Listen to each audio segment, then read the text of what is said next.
священный бой. Так начался разгром фашистских войск под Ленинградом. Страшен был огонь Ленинграда.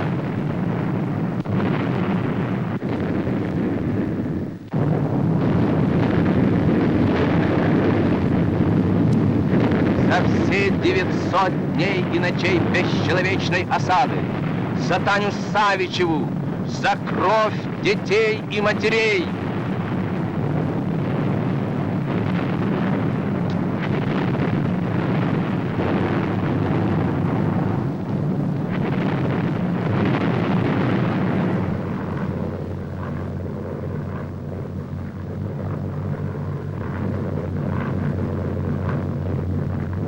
За самую бредовую мысль покорить нашу землю.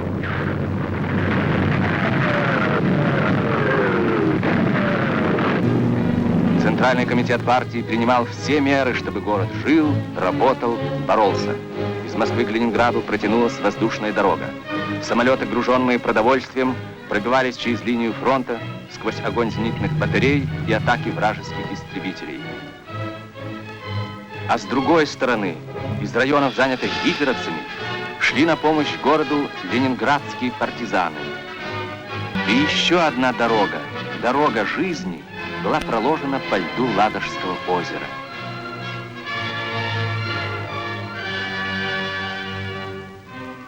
По этой дороге с большой земли шла к Ленинграду помощь.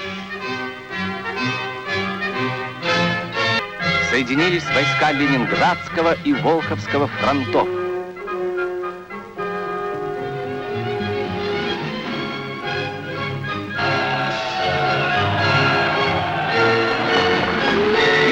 Широка была отвоеванная полоска земли, хотя и обстреливалась она вражескими батареями. Произошло долгожданное. Из Москвы в Ленинград по новой, проложенной через топи и болота железной дороги, прошел первый поезд.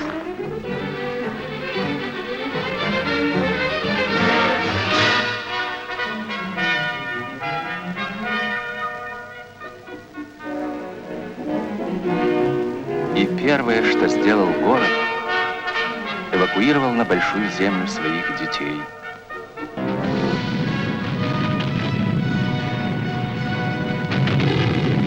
Кончилась война.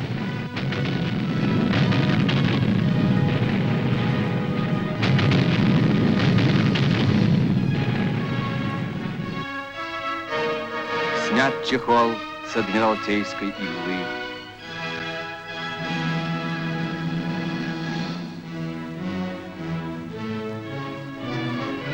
Сбрасывает свои блокадные одежды Петр I из статуи Летнего сада.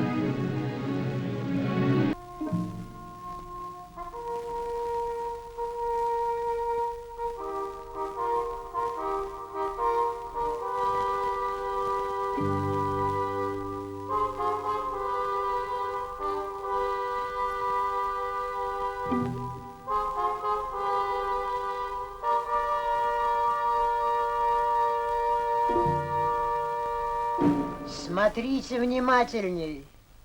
Вот это и есть знамя победы. Да-да, то самое знамя, которое с купола разбитого и обожженного Рейхстага оповестило весь мир о том, что над поверженным фашизмом опять в мире торжествует жизнь и справедливость, любовь и песня.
Не раз недруги наши вторгались на землю нашу, но не было еще такой силы, которая могла бы пересилить силу любви нашего народа к своей земле. И слова Александра Невского: «Кто с мечом к нам придет, от меча и погибнет», были клятвой нашей любви и предупреждением. В толковом словаре Владимира Ивановича Даля сказано: «Знамя, знаменье, знак — это хоругвь, полотнище на древке, жалуемое частям войск для почета и как сборный знак во время боя.